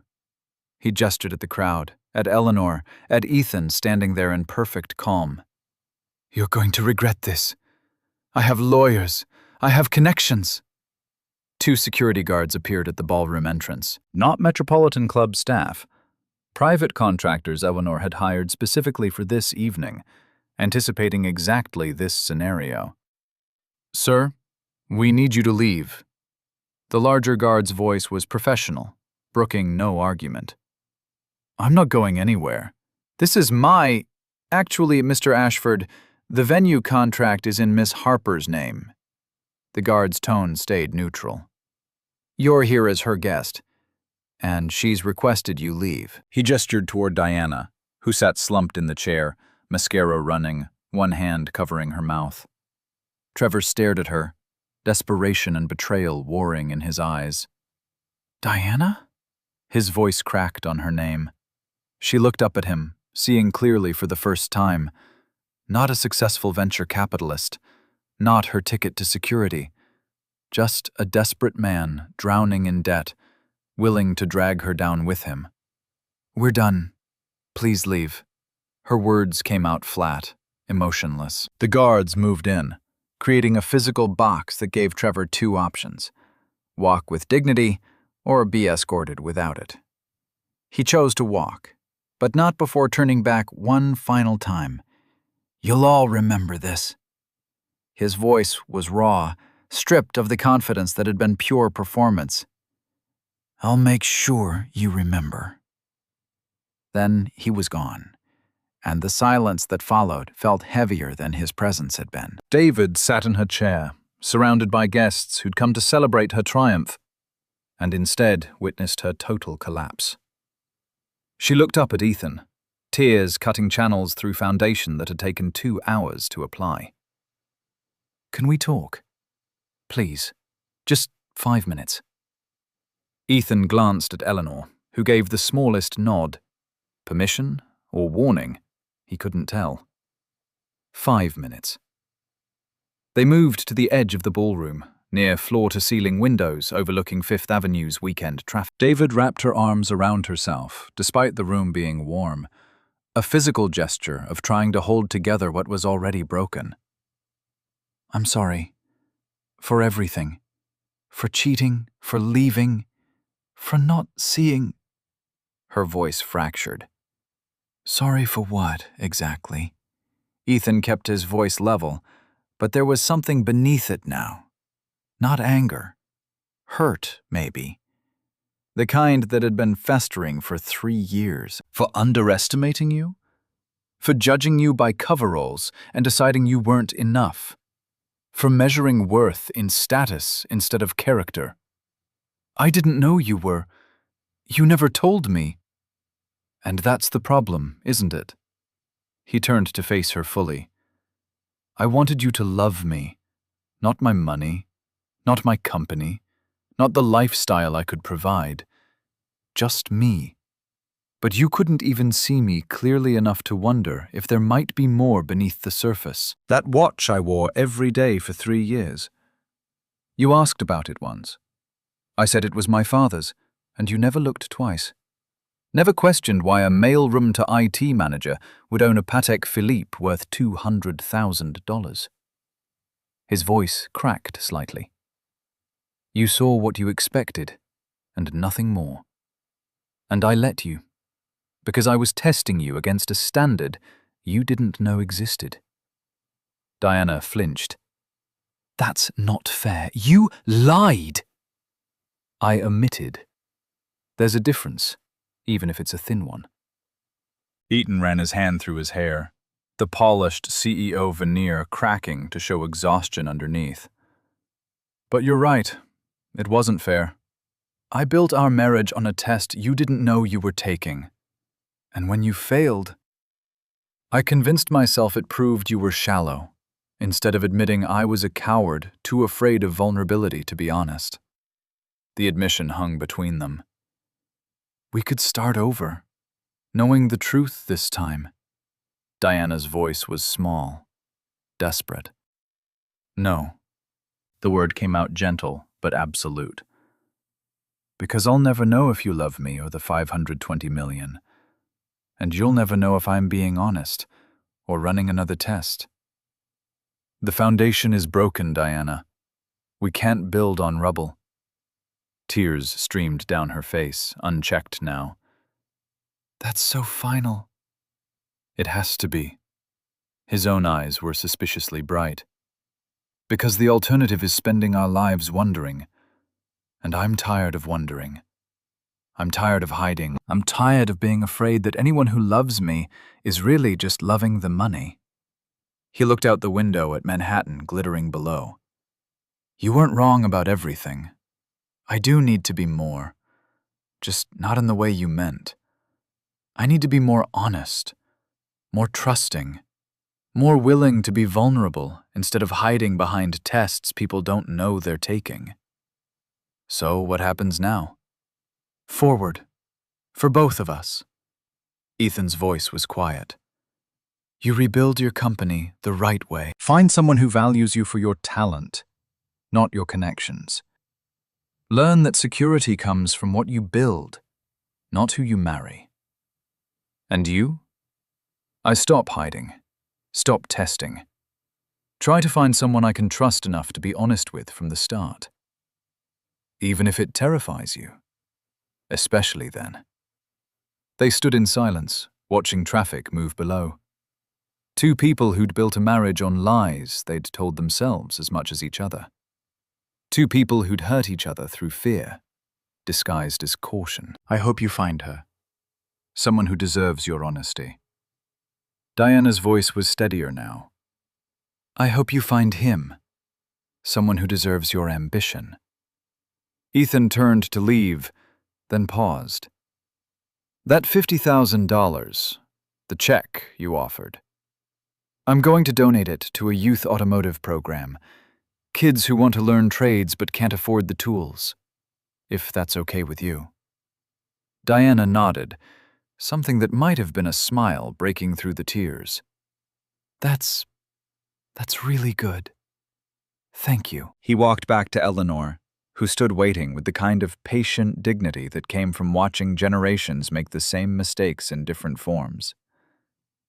They left together, moving through a crowd that parted in silence. Behind them, Diana sank back into her chair, surrounded by the ruins of her carefully constructed triumph. Photographers had captured everything. By morning, it would be everywhere. The story of a woman who'd divorced a billionaire without knowing it, then got engaged to a fraud. But beneath the humiliation was something else, something that felt almost like relief. The performance was over, the pretending done. For the first time in years, she had nothing left to prove. Veronica knelt beside her. Diana, let's get you out of here. But Diana shook her head. No, I need to stay. Face this. Own it. She stood, her legs steadier than they'd been minutes ago, and turned to face the room full of guests still staring. I apologize for the disruption. The engagement is cancelled. Thank you all for coming, but there's nothing more to celebrate tonight.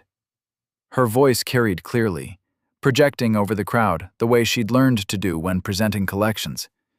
Professional, despite everything. The party began to disperse, guests collecting coats, calling cars, already composing texts about what they'd witnessed. Diana stood in the center of the ballroom, alone in her $18,000 gown, and for the first time in years, felt like she could breathe. February brought the kind of cold to New York that made the city feel brittle, like it might shatter if you pressed too hard. Ethan stood in a converted warehouse in Red Hook, Brooklyn, watching 16 teenagers swarm around a 2015 Honda Civic with the kind of focused chaos that came from genuine interest meeting structured learning.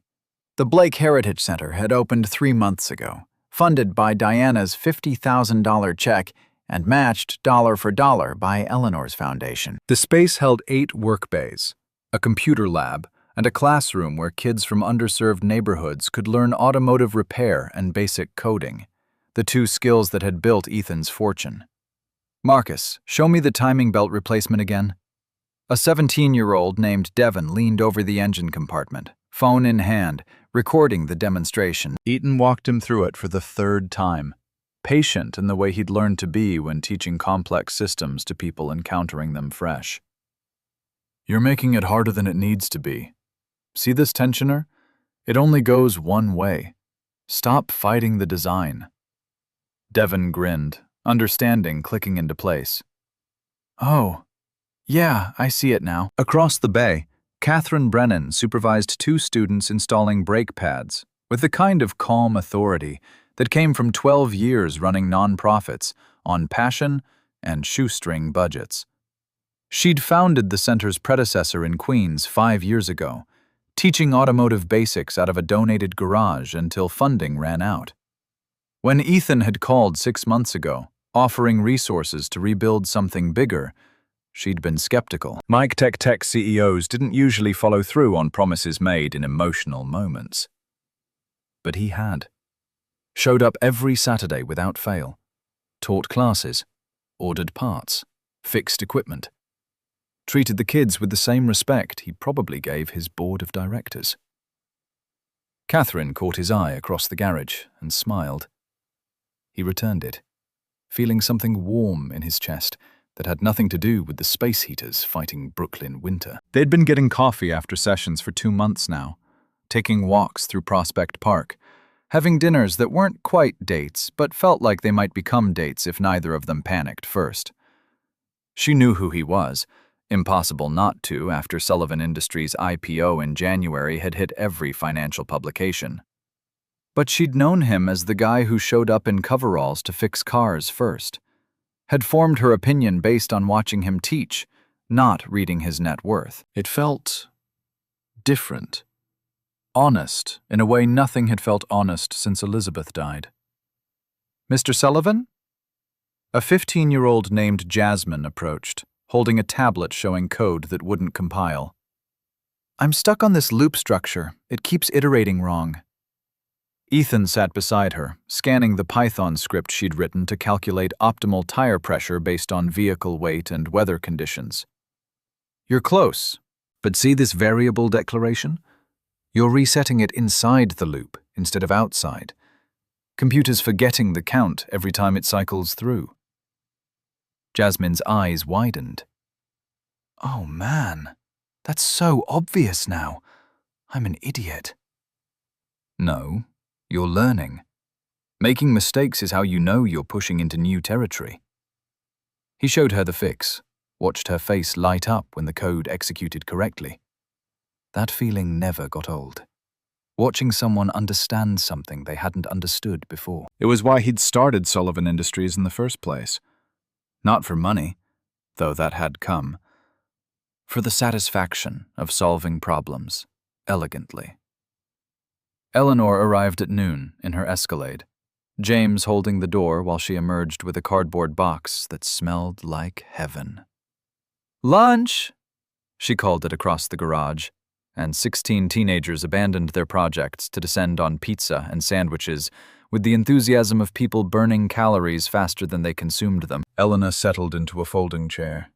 The cane was necessity now, not theater, and surveyed the controlled chaos with satisfaction. "Your father would have loved this." She spoke quietly, meant only for Ethan. "Seeing you teach the way he taught, passing it forward.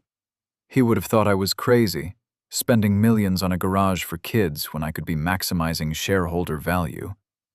James was practical, but he understood that value comes in forms spreadsheets don't measure. She accepted a sandwich from Catherine, who'd navigated over with plates. "Dr. Brennan, the center's looking wonderful. The kids are thriving." "Call me Catherine, please." She sat on a workbench, casual in jeans and a hoodie, advertising a Queens community college. "And they are thriving. Devin's talking about applying to automotive engineering programs. Jasmine wants to study computer science. Last month, Marcus got his first job at a repair shop in Bed-Stuy." Eleanor glanced between Catherine and Ethan, with the kind of knowing look mothers perfected when their children thought they were being subtle. "You two should have dinner. Somewhere nice. Not garage pizza, lovely as this is." Catherine laughed, easy and genuine.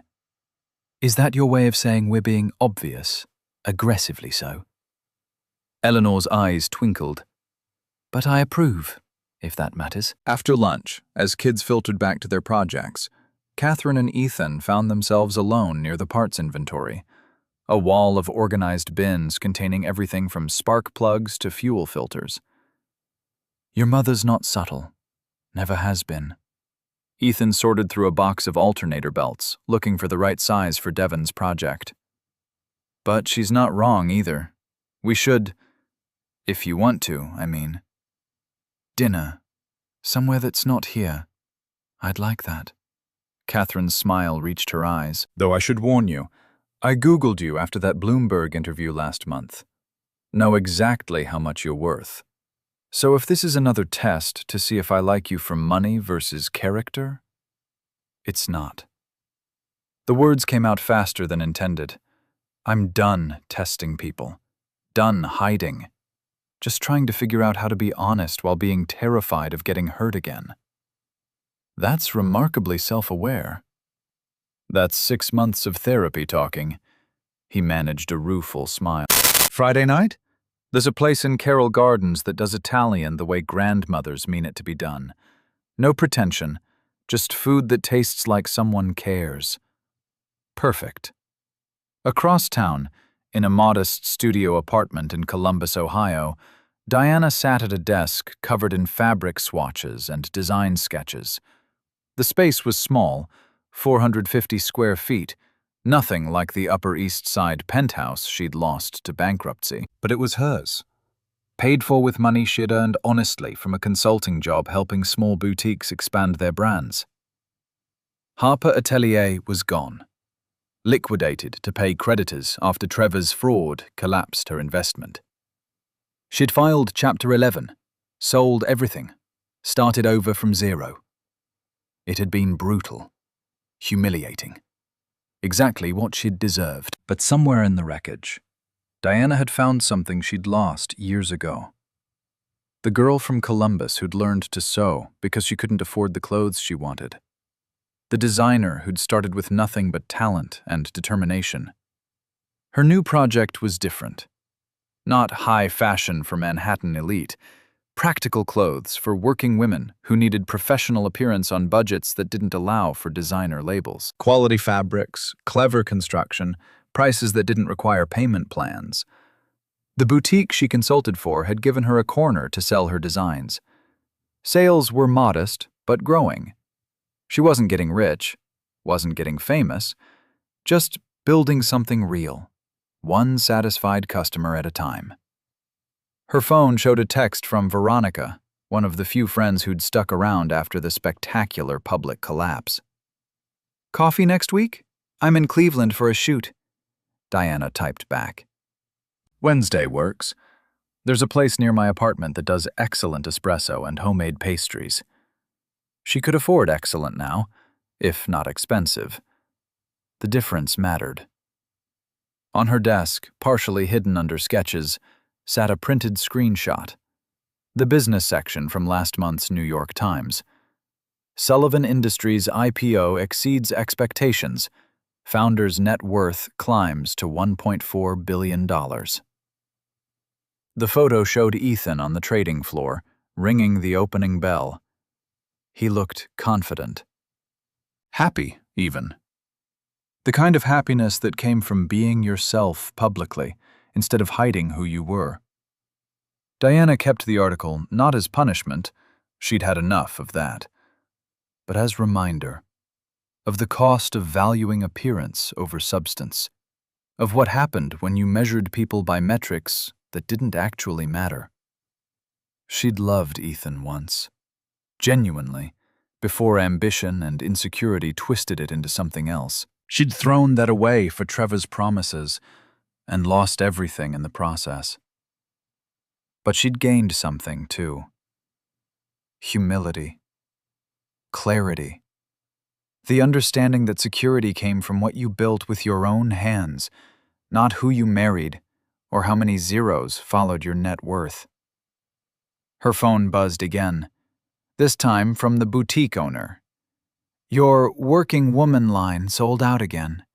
Customers asking when we're restocking. This is really working, Diana." She allowed herself a smile. Small victory. Honestly victory. The kind that actually meant something. Maybe Ethan had been right all along. Forward was the only direction that mattered. Trevor Ashford sat in a Starbucks in Hartford, Connecticut, laptop open to job listings that all required licenses he no longer held. The SEC had banned him from securities trading permanently, settled the fraud charges in exchange for disgorgement of funds and a promise to never touch other people's money again. He'd moved back to his parents' house at 30, sleeping in his childhood bedroom surrounded by participation trophies and outdated posters. Rock bottom tasted like failure and his mother's disappointment.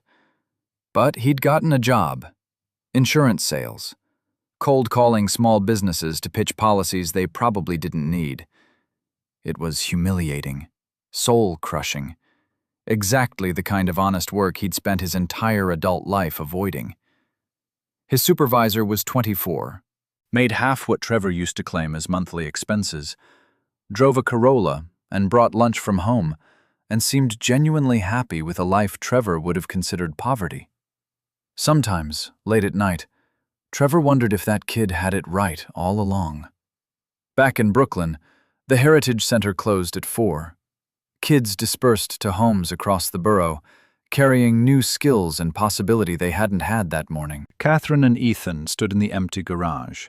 Tools put away, floors swept. The kind of satisfying tidiness that came from work well done. "Thank you for this," Catherine gestured at the space around them. "Not just the funding, the time, the teaching. You didn't have to do any of it." "Yes, I did." Ethan pulled on his jacket. Not Carhartt anymore, but not Tom Ford either. Something in between. Honest. For a long time, I thought I had to choose between being a mechanic or being a CEO. Turning out I can be both. Just had to stop being ashamed of either half. And you're not ashamed anymore? Getting there. He smiled. Therapy helps. So does having someone around who likes both versions, without needing me to pick one. Catherine locked the front door, and they walked to their cars through February cold, that bit but didn't quite freeze. "Friday then. 7 o'clock? I'll pick you up." Just the possibility that maybe, if he was brave enough to be honest, someone might love him for exactly who he was. All of him. Grease and glory both. Eleanor's Escalade pulled up, James emerging to open the door. "Good day?" His mother's voice was warm. "Really good day." "You're smiling. Actually smiling. Not that corporate thing you do in board meetings. Catherine and I are having dinner Friday." Eleanor's face lit up. "That's wonderful. Wear something nice but not intimidating." "You want date, not business meeting." "I know how to dress for a date. Do you? Last time you tried dating, you spent 3 years pretending to be someone else." The words could have been cruel. Instead, they were gentle. Honest. The kind of truth only mothers could deliver. "Fair point." Ethan settled into the car, warmth enveloping him. "I'll wear the blue sweater. Jeans. Oxfords, but not the expensive ones. Look successful without looking like I'm trying to impress with money." "Perfect. And Ethan?" Eleanor took his hand, her skin papery, but grip firm. "I'm proud of you. Not for the money or the company or any of that. For doing the work to heal. For being brave enough to try again." "Thanks, Mom." They rode home through Saturday traffic, Manhattan's skyline glittering across the East River like promises the city sometimes kept. On Monday, Sullivan Industries' stock would fluctuate based on quarterly projections. Board meetings would demand attention. Shareholders would have opinions about expansion strategies. But that was Monday's problem. Tonight was Saturday, tomorrow was Sunday, and Friday was dinner with someone who'd seen him covered in motor oil and worth $1 billion, and somehow valued both versions equally. Ethan leaned back in the seat, closed his eyes, and let himself imagine a future where he didn't have to hide, or test, or wonder. Where honesty was foundation instead of risk. It felt terrifying. It felt possible. It felt like exactly what he'd been searching for all along.